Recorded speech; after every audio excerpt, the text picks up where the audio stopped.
Our journey to walk through all of Japan has just started. We planned our route to follow the mountain ridge and wildest places in the country, from north to south. Therefore, our adventure starts in Shiretoko, a truly wild place, with rugged seashores, steep volcanic mountains, and dense forests teeming with wildlife. Bears and foxes roam along the beaches. Eagles and gulls soar in the sky, and the sea is packed with fish which are hunted by orcas and sea lions.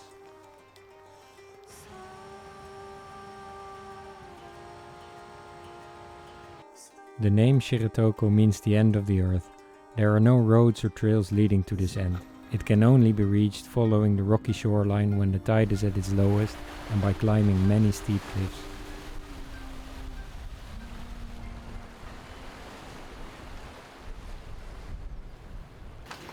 So our first hike will be to Cape Shiretoko. It's the most northeastern point here, and it's pretty rough, and we need to make sure the tides are good, the weather's good. Here in a rider's house in Rausu we made our last preparations, checking all the equipment and packing everything from climbing ropes and helmets to 5 days of food.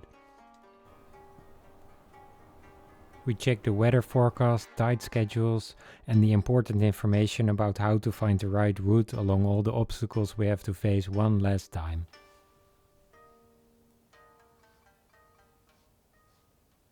Alright, there we go, our first steps.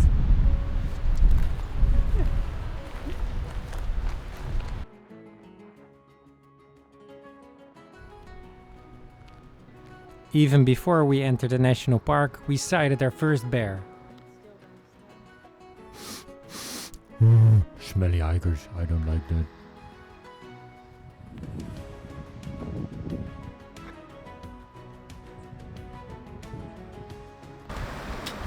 Look at this amazing spot! The bells you hear are our beer bells. I don't think they scare away bears, but it's very much a social must for hiking in Japan.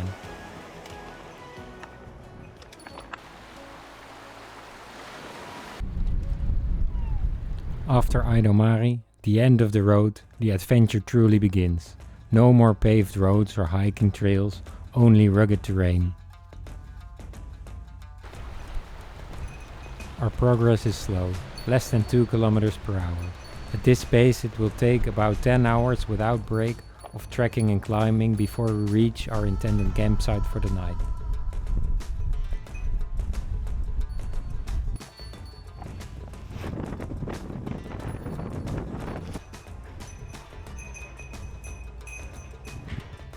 At some points we can't even fit with our bags through the tight gaps in the rocks, and we have to take them off to be able to pass.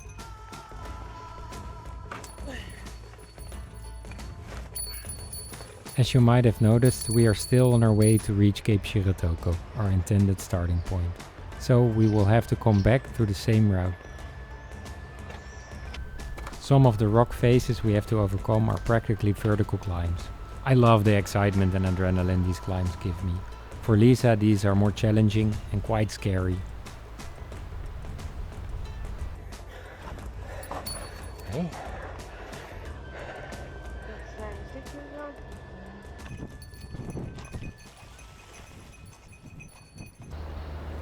From here we're gonna walk southward 4,000 kilometers through Japan.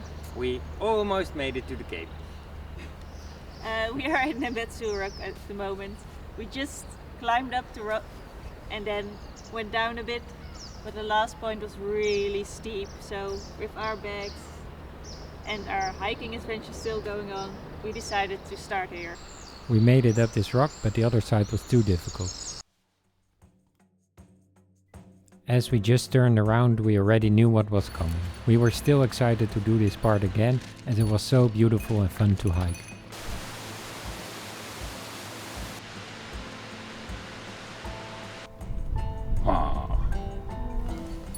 Get the bear. We were so lucky with the weather. We can't imagine doing this in the rain. And it rains a lot this time of the year.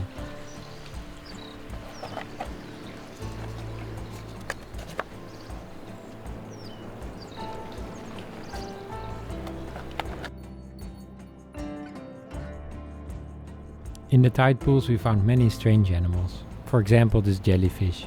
We also found sea angels. Unfortunately we don't have those on film, but they are so cute. Ice crackers.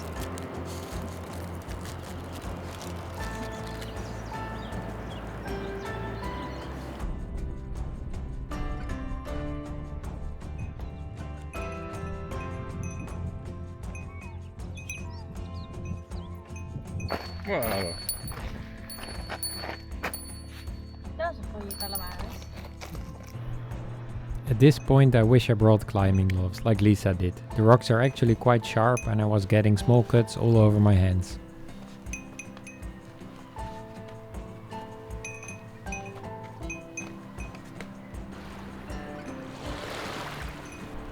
Being in the national park, there's wildlife everywhere. As a nature photographer, this is a real treat. I was able to take some great pictures of this fox with his giant catch. We pitched our tent next to fishermen's buildings every night. Although there was no one there, we hoped bears would not come here. The next morning there were actually 3 adult bears on the hillside about 200 meters from our camp. We watched them for about 10 minutes, after which they disappeared into the woods. Stay on the hill.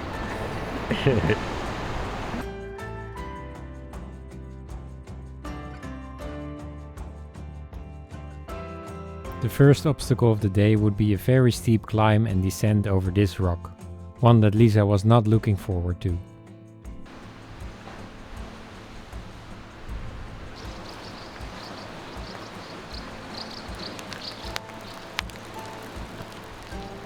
How was it, Lisa?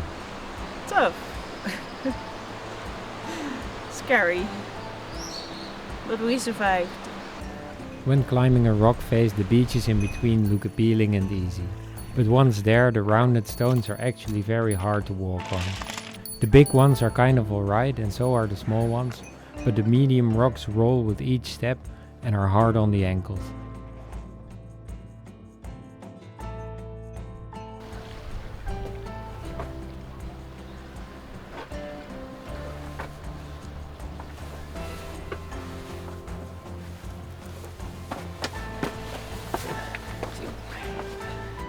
Once again we were treated with an awesome wildlife view. I've never seen a fox giving milk to her puppies before, and we watched for what seemed ages. After feeding the pups, they all laid in the sun together for a while before the mother left. What an incredible sight.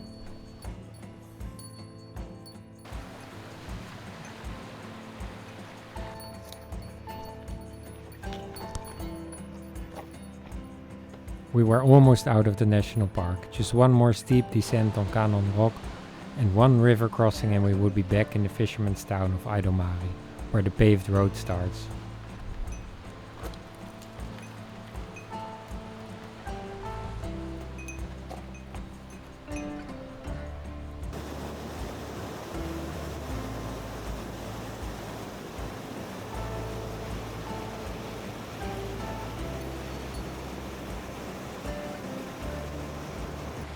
After 3 long demanding days in Shiretoko National Park, we finally made it back to Aidomari.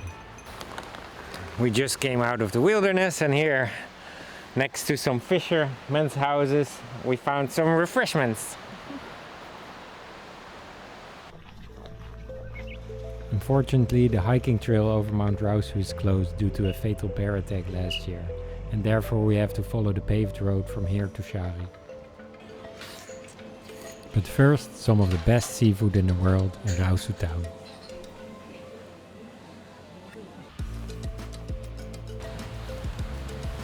Everything hurts. I have blisters. I'm tired.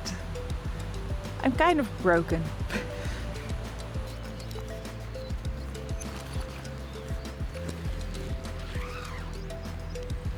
The fox was stealing our stuff. He stole our shoes and our camera equipment. Luckily we found everything again. We moved our gear inside, but he still chewed 2 holes in our outer tent fabric. Going over Rausu Pass, a dense fog rolled in. This can be dangerous because bears can't see or smell us and we had to make a lot of noise.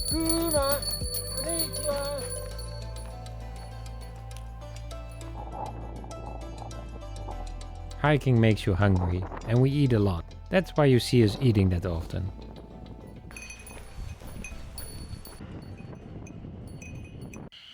Especially when we come into a town, like we did here in Utoro. We go to the convenience store and buy fried chicken, beers, sweets, sodas and so on.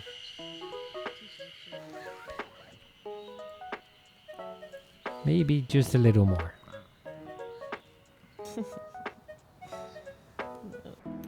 After Utoro we hit the road again on our way to Shari. Again quite a long stretch of paved tarmac road. The traffic is very gentle and every car moves aside and gives us a lot of space. Often the passengers have a very surprised expression on their face. I guess not a lot of people walk here, especially gaijins.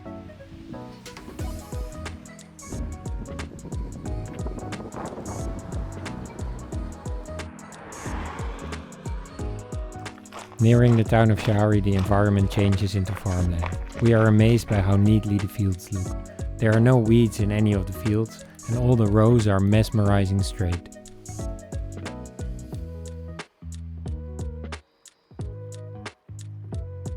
We walk into Shari from the beach. This gave us one last look onto the Shiretoko Peninsula behind us.